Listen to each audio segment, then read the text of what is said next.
Hello everyone, स्वागत है मेरे चैनल पर। आज मैं बनाने वाली हूँ चटपटा इवनिंग स्नैक्स, जिसे आप चाय के साथ एंजॉय कर सकते हो या फिर सफ़र में भी आप इसे बना के ले जा सकते हो। तो चलिए इसे बनाते हैं। बहुत ही ये क्रिस्पी बन के तैयार होता है और बहुत ही यूनिक स्टाइल से हम इसे बनाएंगे। तो शुरू करते हैं इसे बनाना। तो यहाँ पे हमने ले लिया है 2 कटोरी मैदा को मैंने पहले से ही छान के लिया है। तो इस तरह से 2 कटोरी आप मैदा ले लीजिए। और साथ में हमने लिया है यहाँ पे 1 कटोरी लगभग आलू की भुजिया है, या फिर कोई भी भुजिया यहाँ पे आप ले सकते हो इसे बनाने के लिए। तो सबसे पहले लेते हैं एक बड़ा सा बाउल जिसमें हम डो तैयार करेंगे। तो इसमें ले लेते हैं मैदा को, और अब इसमें हम डाल लेंगे 1 चम्मच के लगभग अजवाइन। इसे हाथों पे लेते हुए मैश करके इसमें डाल देंगे। थोड़ा सा यहाँ पे लेंगे हम मंगरेला है ये, यानी कि कलौंजी जिसे कहते हैं। तो इसे भी हम डाल लेते हैं, थोड़ा सा ही हमने लिया है। और साथ ही स्वाद अनुसार नमक यहाँ पे डाल लेंगे। और अब ले लेते हैं यहाँ पे घी मोइन डालने के लिए। तो यहाँ पे हम लगभग 4 चम्मच घी लेंगे, और फिर मैश करने के बाद हम चेक करेंगे कि घी इसमें और जाएगा कि नहीं। तो इस तरह से हमने यहाँ पे 4 बड़े चम्मच से घी ले लिया है। तो देसी घी से ही यहाँ पे मोइन डालिए, ज़्यादा अच्छा टेस्ट आएगा। और इस तरह से हमने इसमें मोइन डाला है, और मुझे लगता है कि 2 चम्मच यहाँ पे और भी चाहिए। तो उसी चम्मच से मैंने यहाँ पे 2 चम्मच और ले लिया है। और अब इसे हमें अच्छी तरह से मैदे में मैश करना है, हाथ से ही मिला लेना है, ताकि हमें पता चल जाएगा कि ये इसमें कितना मोइन पड़ा है। तो आप देख सकते हो हाथ से मुट्ठी बांधने पे ईजिली ये मुट्ठी बन जा रही है, यानी कि इसमें मोइन जो हमने डाला है वो अच्छा मोइन पड़ा है। यानी कि हमने सब 6 चम्मच बड़े चम्मच से इसमें मोइन डाला है, यानी कि 2 कटोरी हमने मैदा लिया था, तो हमने 6 चम्मच के लगभग घी डाला है मोइन के लिए, बड़े चम्मच से ही। और इस तरह से थोड़ा थोड़ा पानी डालते हुए हमें एक इसका टाइट डो लगाना है, सॉफ्ट डो नहीं लगाना है। तो थोड़ा थोड़ा पानी डालते हुए ही हमें डो तैयार करना है। और चूँकि हमें टाइट डो ही लगाना है, तो इसलिए ये डो हमने तैयार कर लिया है। और इसे ढक देते हैं, तकरीबन 5 से 10 मिनट के लिए ढकेंगे। और अब बना लेते हैं साटा, यानी कि स्लरी बनाएंगे हम। तो हमने 2 चम्मच यहाँ पे मैदा लिया है, और लगभग 2 से 3 चम्मच हमने यहाँ पे। तो स्लरी को हम रिफाइंड ऑयल से ही इसको तैयार कर लेंगे। तो इस तरह से हमने स्लरी तैयार कर लिया है। और अब चलते हैं, जो आलू की भुजिया हमने लिया है उसे हम दरदरा सा ग्राइंड करेंगे मिक्सर जार में लेकर। तो इसे हमने दरदरा कर लिया, इसे ले लेते हैं किसी प्लेट में। और अब इसमें डाल लेंगे तकरीबन आधा चम्मच गरम मसाला, और थोड़ा सा यानी कि 2-3 चुटकी हम यहाँ पे काली मिर्च का पाउडर डाले हैं। साथ ही आधा चम्मच हमने लाल मिर्च पाउडर डालना है। और यहाँ पे डाल लेते हैं चाट मसाला 1 चम्मच। टेस्ट के अकॉर्डिंग यहाँ पे नमक डालेंगे, नमक कम ही डालिए क्योंकि नमकीन में नमक होता ही है। तो यहाँ पे हमने सफ़ेद नमक थोड़ा सा डाला है, थोड़ा सा काला नमक डाला है, साथ ही हमने हींग भी इसमें डाल लिया है। तो इस तरह से सभी चीज़ों को डालते हुए हम इसमें मिला लेंगे। और ये हमारी स्टफिंग झटपट बनके तैयार हो चुका है। और इसमें अब डाल लेते हैं थोड़ी सी, कि ये भरभरा है तो इस वजह से थोड़ी सी बाइंडिंग मिलेगी, इस वजह से हमने यहाँ पे तेल डाला है, यहाँ पे 1 चम्मच के लगभग। आप चाहे तो पानी का हल्का सा छींटा देकर भी तैयार कर सकते हो। तो इस तरह से आप डालकर इसे हल्का सा बाइंडिंग होने तक, केवल ताकि ये भरभरा ना लगे और हल्का सा बंधे, बस इस वजह से इसमें हमने तेल और थोड़ा सा पानी का छींटा देकर तैयार कर लिया है। ज़्यादा पानी नहीं डालना है, जहाँ तक हो सके आप तेल से ही इसको करिए तो ज़्यादा सही रहेगा। जब बना के आप जब भी स्नैक्स रखोगे तो ये लंबे समय तक चलेगा।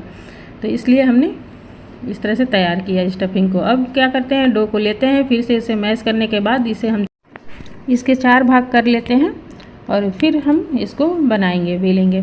तो इस तरह से हमने यहाँ पे 4 पेड़े तैयार कर लिए हैं बड़े बड़े, और चारों को अच्छी तरह से चिकना करके तैयार कर लीजिए। अब लेते हैं एक लोई, और इसे हम बेलते हैं।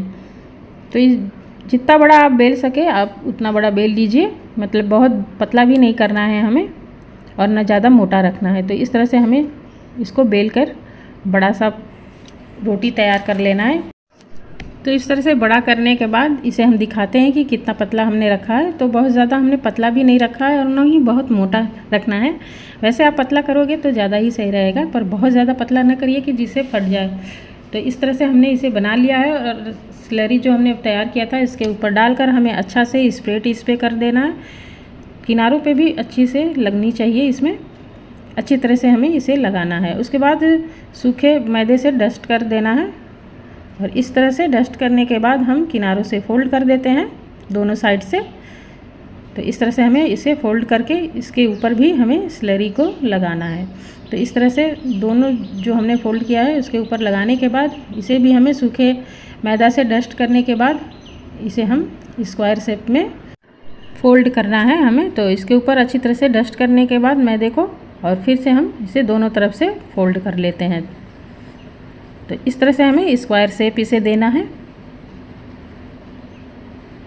और ये हमारा ये तैयार हो चुका है। अब इसे क्या करना है, हमें धीरे धीरे बेलन से प्रेस करते हुए बढ़ाना है। बहुत ज़्यादा तेज़ से आप बेलन को न यहाँ पे दबाइए, नहीं तो क्या होता है कि जो हमने फोल्ड किया है ना वो सरकने का डर होता है। तो इस वजह से आप हल्के हाथ से ही बेलन को पहले धीरे धीरे करके इसे बढ़ाइए, फिर उसके बाद आप इसे बढ़िया सा पतला करिए।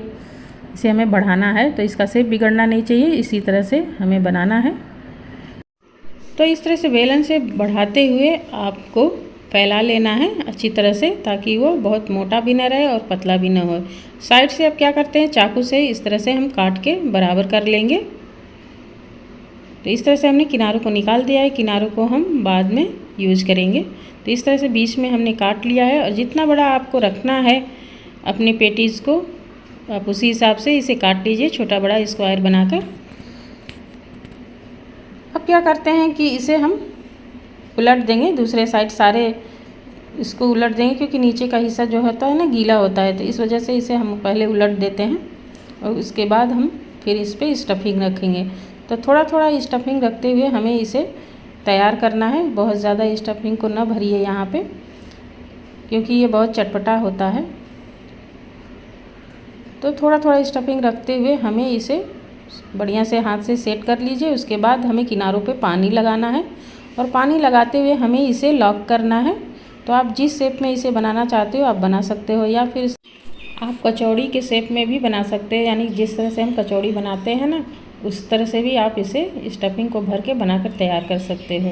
तो जो इजी पड़े आपको उस हिसाब से इसे बना के तैयार किया जा सकता है। तो इस तरह से हमने थोड़े से लंबे शेप में इसे बना लिया है और अच्छी तरह से इसे लॉक कर देना है पानी से लगा के, ताकि ये तलते समय स्टफिंग निकले नहीं।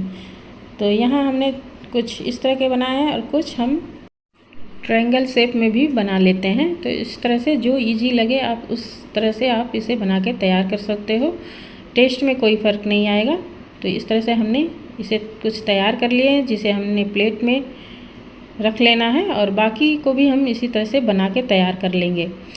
और अब थोड़ा सा कचौड़ी शेप में भी बना लेते हैं, छोटा छोटा मिनी कचौड़ी के तरह से। तो जो साइड का बचा हुआ था काटने के बाद जो चाकू से निकलता है साइड के किनारों का, उससे हमने कचौड़ी तैयार कर लिया है। तो इस तरह से हमें कचौड़ी तैयार कर लेना है। किनारों पे कटोरी बनाकर उसमें स्टफिंग को डाल दीजिए और किनारों पे पानी ज़रूर लगाइए। इससे क्या होता है कि कचौड़ी हम जब भी तलेंगे तो खुलेगा नहीं, अच्छी तरह से वो चिपक जाता है। तो इस तरह से हमने कुछ कचौड़ियाँ भी तैयार कर ली हैं छोटे आकार में। और अब इसे हम डीप फ्राई करेंगे। तो डीप फ्राई करने के लिए हमने यहाँ पे रिफाइंड ऑयल का यूज़ किया है और अब इस तरह से लो फ्लेम पे ही हमें इसे डीप फ्राई करना है। बहुत हाई फ्लेम पे करेंगे तो अंदर से कच्चा रह जाएगा और क्रिस्पी भी नहीं हो पाएगा। तो इसीलिए हमें इसे धीमे आंच पर ही हमें तल के निकालना है। और जैसे ही ये ऊपर आने लगे अपने आप छोड़ दीजिए कढ़ाई में डालने के बाद, और ये ऊपर आ जाता है उसके बाद आप इसे दूसरे साइड में पलटिए और इस तरह से हमें उलटते पुलटते हुए इसे डीप फ्राई करना है। और एक अच्छा सा गोल्डन ब्राउन ना हो जाए तब तक हमें इसे डीप फ्राई करना है। और ये अच्छी तरह से क्रिस्पी तभी होगा जब आप इसे लो फ्लेम पे ही तल के निकालोगे। तो इसे हाई फ्लेम पे नहीं तलना है, ये बात ध्यान रखिए। और क्रिस्पी तभी होगा जब ये धीमे धीमे आंच पे सिक के तैयार होगा। तो इस तरह से हमने कुछ तैयार कर लिए हैं और बाकी बचे हुए को भी हम तल के निकाल लेंगे। लेकिन आपको लगे कि आंच हमारा तेज़ है, तेल बहुत ज़्यादा गर्म हो चुका है, तो इसे ऑफ़ कर दीजिए। ऑफ़ करने के बाद हल्का सा तेल ठंडा कर लीजिए, उसके बाद आप फिर से दोबारा इसमें डालिए और इसे तल के निकालिए। तो ये मेरा तैयार हो चुका है। आप देख सकते हो कितना क्रिस्पी लग रहा होगा, देखने से ही आपको, और लेयर भी इसके पता चल रहे होंगे। तो ये बहुत ही क्रिस्पी बनके तैयार होता है, यानी कि सुपर क्रिस्पी बनके ये तैयार होता है और टेस्टी भी बहुत लगता है खाने में। इसे मैं तोड़ के भी दिखाती हूँ। देखिए बहुत ही क्रिस्पी बनके ये तैयार हुआ है, और जो हमने अंदर स्टफिंग जो तैयार करके भरे हैं वो बहुत ही चटपटा और बहुत ही अमेजिंग स्वाद का है। तो फ्रेंड्स आप इसे बनाइए और इन्जॉय करिए। और मेरा वीडियो अगर आपको पसंद आता है तो इसे लाइक ज़रूर करिए। चैनल पे हमारे नए हैं तो सब्सक्राइब भी कर लीजिए, साथ ही बेल आइकन को भी ज़रूर प्रेस करिए। और इस तरह से आप इसे बनाइए और किसी भी चीज़ के साथ इसे एंजॉय करिए, यानी कि मीठी चटनी हो, खट्टी चटनी हो, या फिर छोले के साथ आप इसे बना के चाट के रूप में भी इसे एंजॉय कर सकते हो। बहुत ही टेस्टी और क्रिस्पी लगता है खाने में। तो फ्रेंड्स मिलते हैं अगले वीडियो में एक अलग डिश रेसिपी के साथ। तब तक के लिए गुड बाय।